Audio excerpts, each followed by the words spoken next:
Este episodio está destinado exclusivamente a una audiencia adulta. Contiene relatos reales, con temáticas sensibles que pueden resultar impactantes para algunos espectadores. Se recomienda discreción. Una mujer desaparece en Argentina. Su pareja asegura haberla dejado en la estación de tren.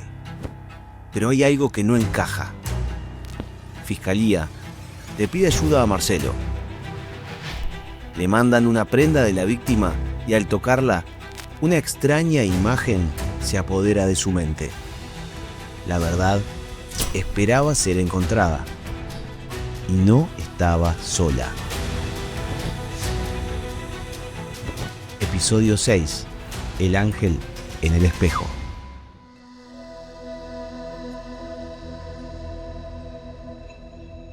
Marcelo, a veces tus visualizaciones ayudan a encontrar a personas, a gente, y en otras ocasiones, no solo eso, sino que también ayudan a dar un giro inesperado en determinados casos.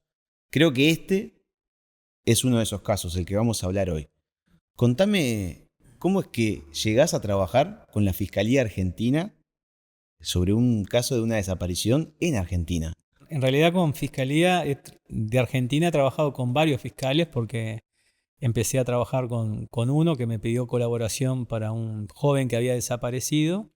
Él se enteró de mi trabajo por un programa que salió que llamaba Vidas Paralelas en Argentina.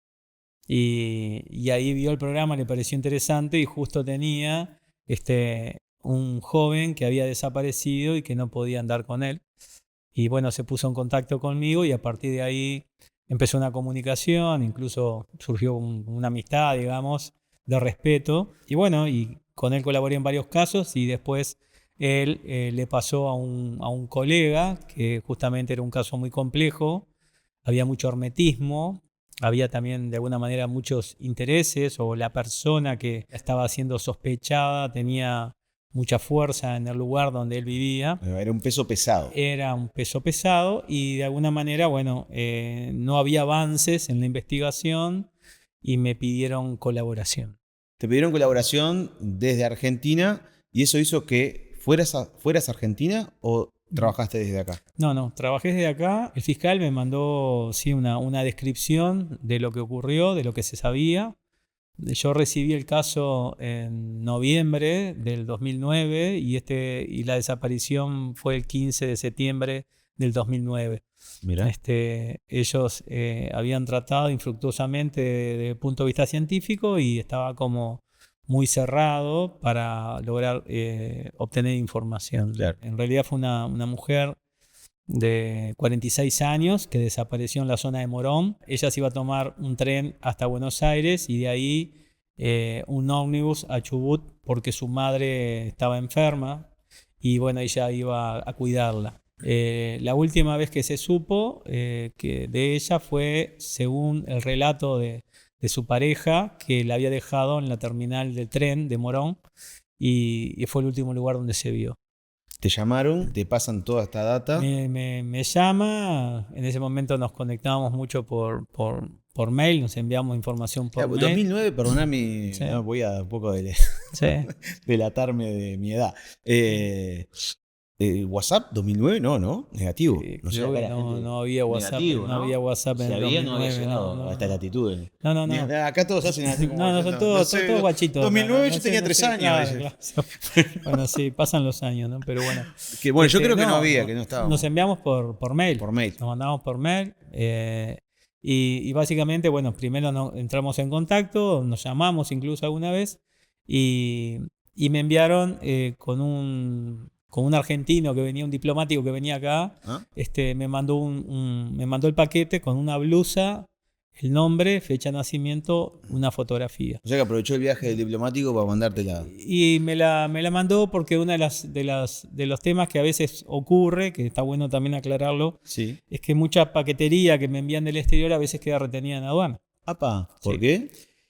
Y bueno, a veces, o sea, en realidad me mandan una prenda, una blusa, y lamentablemente, digo, con casos del exterior, prácticamente he tratado de dejar de colaborar justamente por la angustia que me genera eso, ¿no? Me retienen una prenda, me retienen una remera, y conseguir eso después me genera un estrés. Claro. Porque por más que tomo contactos y termino perdiendo horas y horas de mi tiempo pagando $60, $70 para poder retirar eso de la aduana, para poder colaborar en un caso de alguien que no conozco. Claro. Y la desesperación de la familia, que enviaron las cosas y yo no las recibí. Claro, que es todo un tema eso, todo un tema. Voy a hacer un pequeño paréntesis. Sí, eso creo que vamos a tener que armar un podcast solo para eso. Solo para el tema aduana. Escuchame, yo estaba esperando un título de España, el de Barcelona, y me lo mandaron. Y me llaman de aduana, me mandan un mail, no me acuerdo, de que tenían un objeto, no sé qué, no identificado, unas palabras raras, ¿viste? Sí. Entonces le digo, sí, es correcto, es mi título de tal cosa. No tenés que venir a identificarlo y que los rayos X. Y le digo, vos, bueno, tuve que ir como 3 veces. Uno que había paro, otro que no sé qué. Después que tuve que pagar no sé cuánta plata. Dije, No. Bueno, imagínate eso en un montón de casos. Digo, por semana, gente del exterior que me pide ayuda y al mes varios paquetes de esos que me mandan, ¿no? Digo, claro. El estrés que eso me genera, la angustia que me genera la familia, decirle que bueno, que no he podido o no tengo tiempo para ir a retirarlo, porque incluso tengo que contratar muchas veces un despachante de aduana para sacar una remera usada que me envía un padre desesperado de su hijo, ¿entendés? O sea, y he hablado en aduana, he hablado... ¿Ah, sí? Por supuesto. ¿Y qué te dicen? Y me dicen que sí, que van a tratar de resolver, que escribo una carta, mandé 25 cartas y siempre me pasa lo mismo. Bueno, o sea, escuchá una cosa, gente de aduana, no sé quién, hay que generar como algo dentro de toda esta burocracia para que las cosas para Marcelo Quitapache pasen directo. Estamos hablando de una emergencia. Sí, es que son casos de personas desaparecidas. Y tengo montones de casos de que me quedan trancadas las cosas ahí. Entonces lo que he optado es por decirles que no puedo colaborar con el exterior porque me quedan las cosas trancadas en aduana. Y a la gente abstenerse después que si esto sale, ¿sí?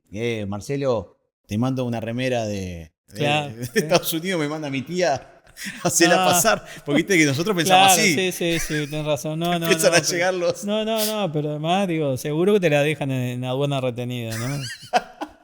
No lo hagas. No lo hagas. Ya con las experiencias que tengo, las angustias que me ha agarrado, digo, por eso digo, me pareció bien. Él me dijo, tengo un diplomático que trabaja en la embajada ahí en Montevideo. Pasa como por un caño. Y me lo trajo. En realidad era una blusa. Y bueno, me pongo a trabajar al respecto. Bueno, saco las cosas. Yo lo que hago también es tratar de preparar física y mentalmente para obtener información.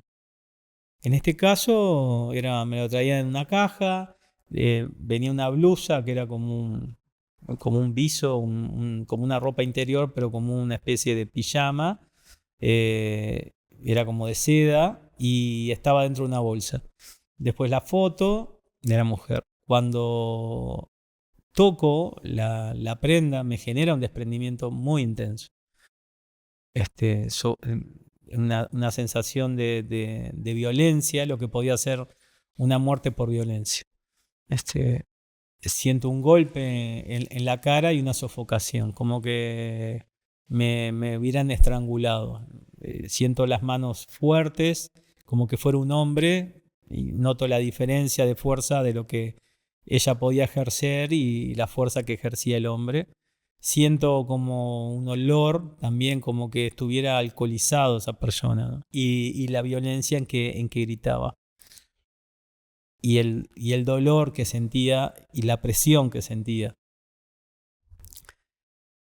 Inmediatamente empiezo a visualizar como que fuera un tallado en madera, como que fueran flores en madera, como que fueran hojas en maderas, pequeños detalles que eran como que iban formando como un círculo, y veo que hay una imagen que sobresale y es como que fuera un ángel tallado en madera. Inmediatamente veo a la mujer que se mira frente a un espejo.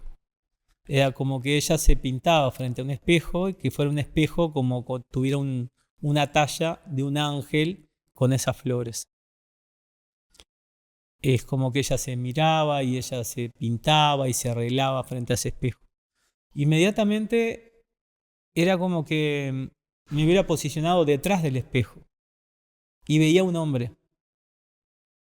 Y era un hombre incluso como que le hablaba al espejo. O sea, como que el hombre me hablara a mí y yo estuviera detrás de un espejo. Te entiendo. Era una cosa rarísima. Y siempre me llevaba lo mismo, siempre me llevaba lo mismo. O sea, en definitiva, era lo que yo podía visualizar. O sea, de que ella estaba muerta y de que el vínculo era un espejo con una talla de ángeles, ¿no? O sea, el espejo con una talla de ángeles. Y bueno, esa fue la información que le proporcioné al fiscal.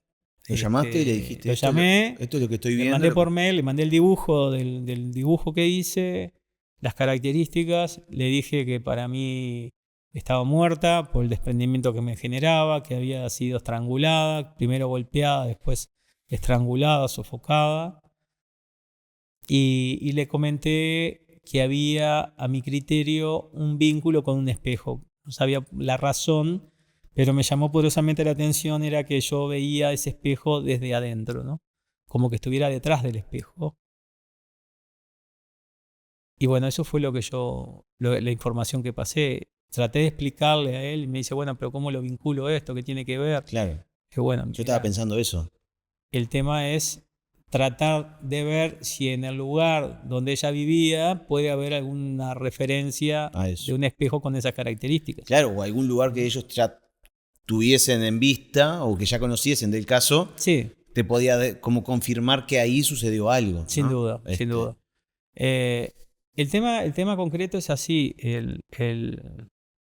Yo tenía 46 años y vivía en pareja con un abogado de 56 años. Perdón, 54 años tenía, porque él le llevaba 8 años a ella. Él vivía en Morón, su familia había sido de los fundadores de esa zona y ellos vivían en una casa antigua que había sido hecha a mediados del siglo XIX, 1850, 1860.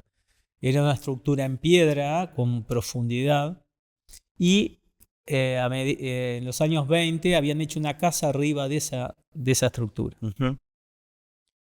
Yo de eso después me entero por fiscalía, que él me comenta que él al principio no autorizaba que entraran a revisar y que después hubo una orden de un juez como un relevamiento para descartar que querían hacer una evaluación del lugar donde ella vivía.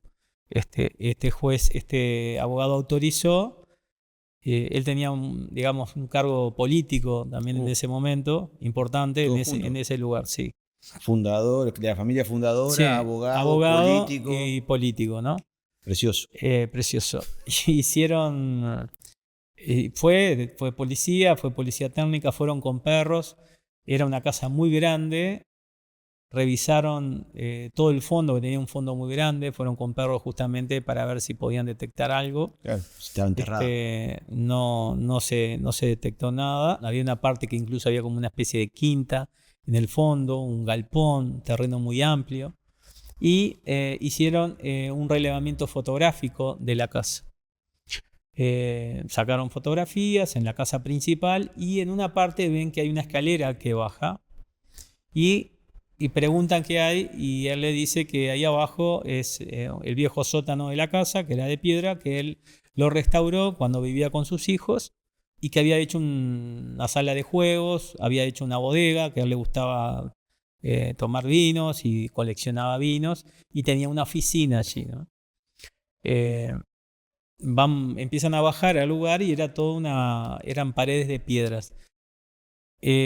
Eso era otra de las características que yo veía una pared de piedras también, aparte del espejo, ¿no? Y a este recorrido estaba el fiscal que vos... Sí, fueron, hicieron un relevamiento fotográfico con la policía. No, para ubicar a la gente también, el fiscal estaba haciendo esta recorrida y ya tenía esta información que vos le habías dado. Y tenía la información previa que yo le había pasado, ¿no? Una vez que hicieron el relevamiento, empiezan a cerrar parte de la investigación científica. Bueno, logran encontrar cámaras en la estación de tren donde se ve el momento que él justamente baja, para el auto en la estación y baja una mujer, ¿no?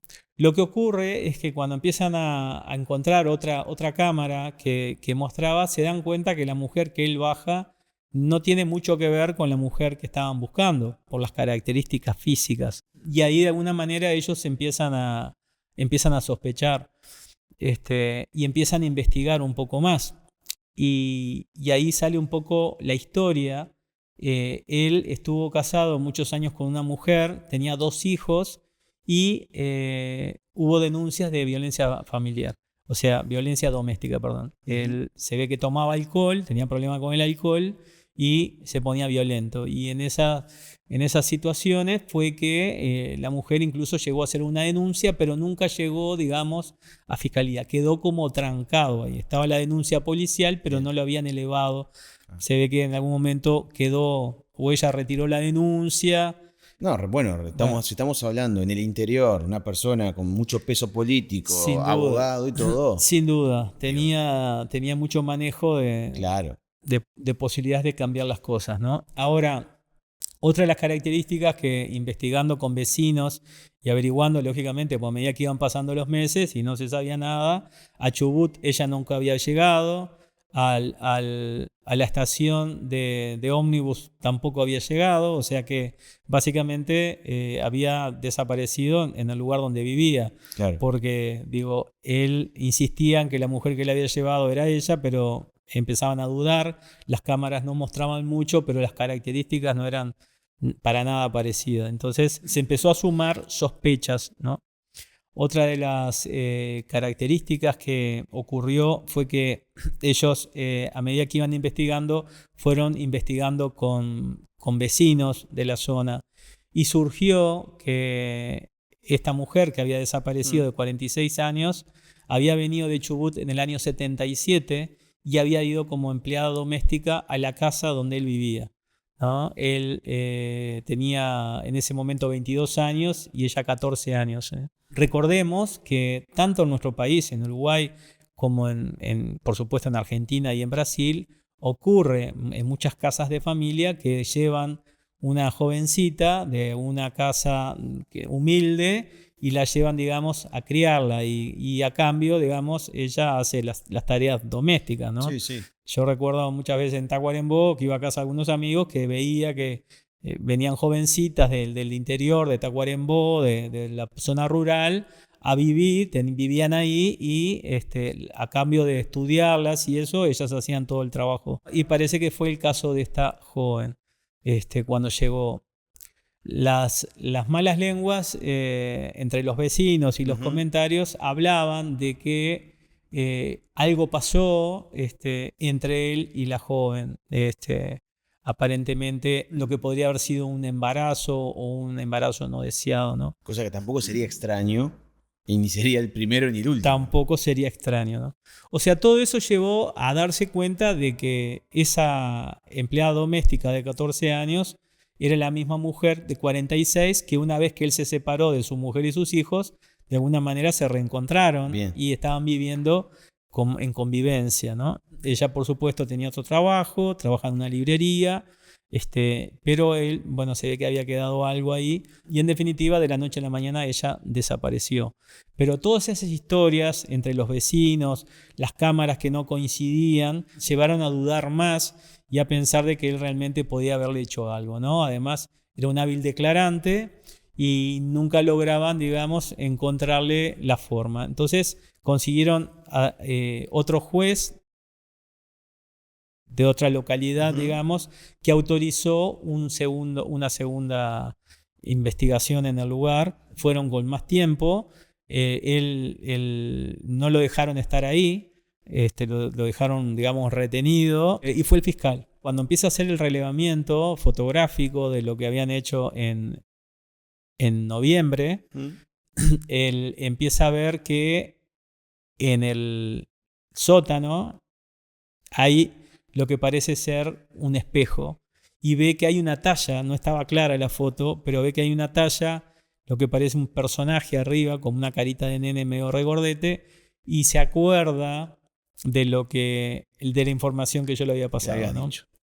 Estamos hablando que ella desapareció el 15 de septiembre, yo paso la información en noviembre, el primer, digamos, búsqueda en el lugar fue en enero, y marzo, abril hacen la segunda incursión en el domicilio, después de haber de alguna manera corroborado los datos con los vecinos, con las historias, con las cámaras, con el relevamiento fotográfico que coincidía un poco con los datos que yo había pasado. Van al lugar y encuentran realmente un espejo de gran porte que está todo tallado en madera, y arriba hay un ángel. Bien, porque el fiscal en la primera ida no había bajado del sótano. El fiscal se había quedado arriba, claro, y el relevamiento fotográfico lo hizo un fotógrafo y policía científica que habían estado mirando, no vieron nada raro. Lo vio, dijo, esto es lo que me dijo. Pero cuando él vio el detalle, pidió otra orden de cateo y fueron ahí. Fue derechito al sótano. Y fue derecho al sótano. Empieza a ver el espejo. Era un espejo que pesaba muchísimo, y le piden a unos asistentes que los ayuden a tratar de alguna manera levantar ese espejo. ¿Tá? Intentan levantarlo y tenía realmente un calce, un soporte muy grande arriba, y lo logran bajar. Cuando lo corren, se dan cuenta que detrás del espejo la unión entre las piedras tenía un color un tanto diferente. Y se dan cuenta de que hay como una parte que está como suelta, como que están descascarando, y empiezan a sacar parte del residuo de cemento, y se empieza a descascarar y cae una de las piedras. Cuando cae una de las piedras, descubren una manta azul, un resto de una manta azul, empiezan a tirar, empiezan a abrir y empieza a salir olor muy fuerte. El olor que larga se empieza a descomponer, se ponen unos tapabocas y llaman a alguien más especializado, que ellos no estaban de acuerdo, y empiezan a sacar todo y encuentran el cuerpo de la mujer envuelto en una manta detrás del espejo. Lo curioso de esto es que cuando van a buscar al tipo, el tipo se ve que alguien le avisó y no lo encuentran, ¿no? Empiezan, se hace toda la búsqueda porque era el primer sospechoso, y siguen buscando en ese lugar, y se dan cuenta que en otra parte de la casa, entre las piedras viejas, hay también como un revoque diferente, y nuevamente empiezan a escarbar y se cae nuevamente la piedra al revoque y encuentran los restos de un perro pequeño que tenía una pequeña chapita con el nombre Angelito.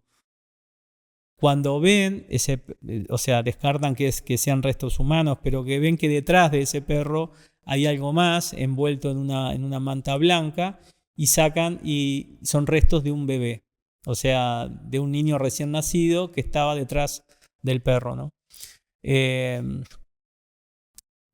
Fue extremadamente sorprendente. Después yo me enteré a los días, porque él me dice, me llama y dice, Marcelo, mira, tengo que contarte algo, estoy muy sorprendido. Yo dudaba bastante porque era como muy loco lo que me dijiste, pero después cuando vi el relevamiento fotográfico vi que había algo parecido, y fuimos y realmente descubrimos el cuerpo de la mujer detrás del espejo, ¿no? Y lo que después no me enteré, que iban a hacer el relevamiento del niño, del esqueleto del niño, para ver si el ADN coincidía con el de él y el de ella, ¿no? Recordanos a todos cuál había sido tu visualización. Habías visto la figura como detrás del espejo, ¿no? O sea, vos estabas como posicionado donde estaba el cuerpo de la mujer. Correcto. ¿No? Eso era lo que a mí me llamaba la atención, y la forma en que él se paraba frente al espejo. Era como que le hablaba a alguien y se peinaba como antes de salir, se arreglaba la ropa, andaba siempre bien vestido. Eso era él. Él como de traje, pero era como que yo lo veía a él, o sea, como que yo estuviera y lo estuviera viendo a él, y como que él me hablara a mí. Bien. Y que yo fuera la mujer, por decirte algo, ¿no? ¿Vos sentiste que la mató sofocándola con las manos, ¿no? ¿Sentías esa diferencia de fuerza? ¿En algún momento de tu percepción sentiste algo relacionado al bebé? No, Al bebé no. no. Siempre fue con ella porque los datos Siempre, que tenías vos eran los de ella. datos era de ella, ¿no? Lo Bien. que después fue generando esa duda cuando se encontraron los restos del bebé es que si ese bebé no hubiera sido concebido por ella y por él cuando eran mucho Bien. más jóvenes, ¿no? Pero volviendo a tu visualización, viste ese espejo, viste cómo estaba tallado. La talla era increíble porque veía el detalle, era como que estuviera viendo el detalle de cerca, y era en madera y oscura, una madera oscura, y que era como un espejo que infligía temor. Me daba la sensación como de temor. Tenemos el dibujo de ese. Sí, de ese lo caso. tenemos. Y bueno, lo podemos mostrar lo podemos mostrar. Sí, lo dejamos linkeado acá en sí, por supuesto. Para verlo. Por supuesto. Pero a mí hay algo acá que ya a esta altura, digo, de este capítulo, no sé qué capítulo vamos, pero ya unos cuantos casos, pocas cosas me pueden sorprender. Pero a mí esto me llama mucho la atención. El hecho de que esto no solo sirvió como para encontrar el cuerpo de la mujer, sino también para darle claridad al caso. Y lo sorprendente para mí, o lo interesante también, es que la visión que vos tenés la visión, no es la última visión de alguien, sino que es como la visión de alguien ya fallecido. Bueno, sí. O sea, alguien que está atrás de la pared mirando ya fallecido. Bueno, sí, es raro. Digo, es un caso raro porque en definitiva es como que me posiciono detrás del cuerpo, o sea, en el cuerpo de la mujer, ¿no? O sea, es como que yo estuviera detrás de un espejo viendo lo que pasa delante de él.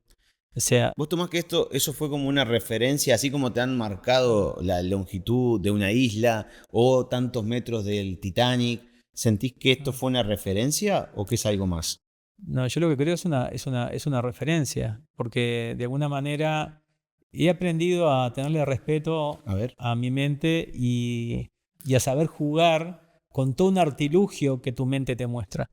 O sea, yo siempre, digamos, no creo que sea el fantasma de ella que me muestra lo que está viendo. Ese espejo con esa característica era referenciado al homicida, ¿no? El homicida de alguna manera vinculó el espejo a ella. Fue una manera de tenerla en su lugar, de poder contenerla, de poder controlarla. Y de alguna manera él cada vez que salía se paraba frente al espejo, se veía que estaba bien y de alguna manera le tomaba el pelo a la justicia o a la policía diciendo que como que nunca le iban a encontrar y era como que él le hablaba a la víctima que estaba detrás del espejo, ¿no? Bien. Y en definitiva ese elemento, ese objeto fue la referencia para que desde el punto de vista científico se pudiera investigar más. Sin duda que fue la referencia y que también, como dijimos hace un ratito, lo que tuvo que tener en cuenta el fiscal, porque lo vio en la foto, después bajó directamente y lo vio, claro, y supo que ahí había algo. Sí. Lo que yo te digo que a mí no me coincide con lo que venimos charlando en toda esta temporada, es que la única vez que vos me hablaste que te posicionaste en el lugar del asesino fue la vez que en el crimen de la Aguada, que estuviste en el lugar, ahí. Después, si yo te llevo la prenda de alguien y los datos de alguien, vos tenés generalmente la visión de esa persona. O sea, yo tengo la visión de la persona, pero cuando es una muerte por violencia, viene información de la víctima, del victimario. De alguna manera, la conexión de él con esa muerte estaba vinculada a ese desprendimiento. Bien. Porque, te lo digo porque puede confundir. No está bien. Si recordás, hablamos de los diferentes tipos de muerte. Y cuando es muerte por violencia, muchas veces viene información de la víctima y el victimario. Entonces, posiblemente estuviera vinculado, en definitiva, él ocultó ese homicidio con ese espejo y de alguna manera también estuvo vinculado a lo que ocurrió ahí. ¿Te acordás que en el de la Aguada también lo viste en un espejo, no? El espejo de la Aguada fue lo que el homicida dijo. Es como que mi mente usó el reflejo de lo que hizo el homicida para obtener información. En los dos casos. Y en este caso también. Y los dos fueron casos similares. por las características, o sea, fue un femicidio, porque la víctima era la mujer o ex mujer de él, fue el homicida en el lugar donde vivían, en ambos parecidos, y el espejo fue vinculante en ambos casos, ¿no? En ambos casos. En uno, de alguna manera vinculante a la forma que él hablaba o pensaba de lo que había hecho con la víctima. De hecho, armó toda la estrategia para inculpar a otra pareja, de alguna manera, y en también el espejo de alguna manera fue referencia. La diferencia de este espejo es que estaba, digamos, adornado por ese ángel y por esas hojas, y era un espejo oscuro, y la vinculación de la víctima y el victimario al espejo, o sea, entre la víctima y el victimario estaba el espejo de alguna manera, ¿no? Si no vieron el de la Guada, tienen que ir a verlo, ¿sí? El capítulo, para saber más en detalle. Pero quiero decir, la diferencia más grande que yo veo es que vos estuviste enfrente a ese espejo en la Guada, y acá, como no estabas en el lugar, te llegaron datos para identificar el espejo también. Sin duda, como te digo, la mente, he aprendido a respetar lo que me muestra la mente, ¿no? Claro. Y a veces son cosas muy inverosímiles, pero siempre algo tiene que ver en el contexto. Lógicamente yo, al no estar en el lugar, no podía confrontar, porque si yo hubiera ido al lugar, hubiera hecho una recorrida por la casa y yo le hubiera dicho al fiscal, mirá, acá hay un espejo igual al que vi. Claro. Entiendo que esto está vinculado o al lugar o al entorno, las características. Pero bueno, al ser a distancia y trabajar con los elementos como lo hice, bueno, de alguna manera eso también le dio información a la policía para que pudiera encontrar el lugar donde se encontraba el cuerpo. ¿Y qué pasó con este señor? Aparentemente, tiempo después lo encontraron, por lo que me dijo, y bueno, y no sé, estuvo aparentemente 2 años con prisión domiciliaria, porque él echaba supuestamente la culpa a unos albañiles que habían estado haciendo una reforma ahí.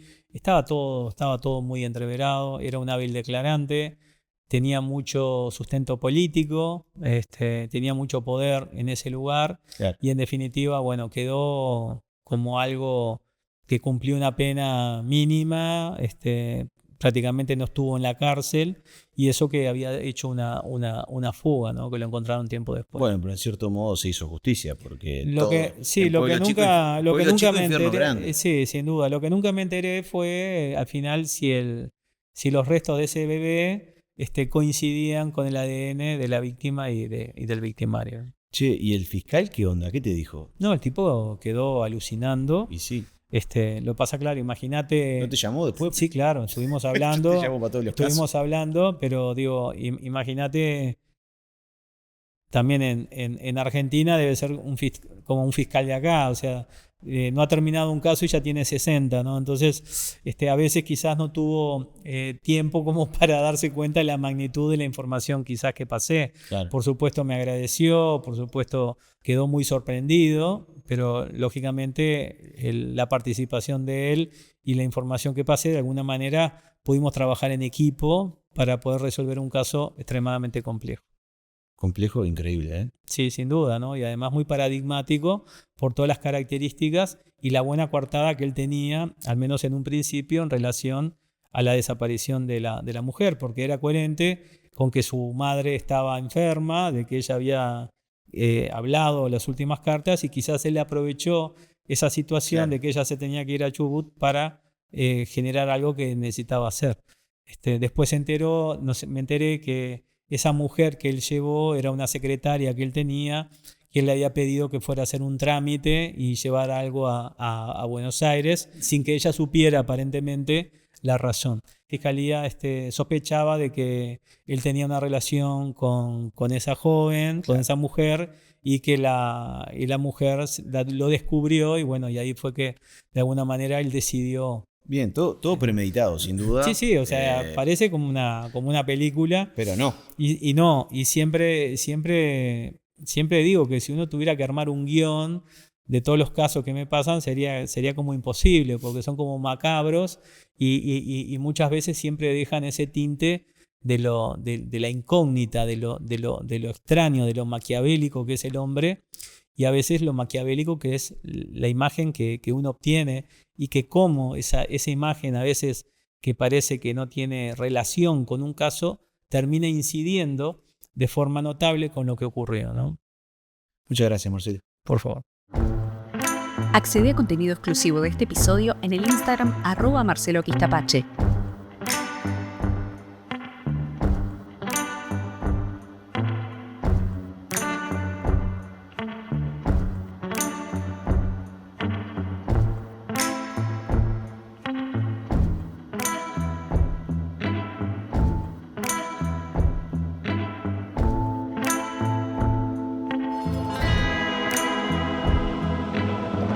Psíquico es una producción de Tierra Media.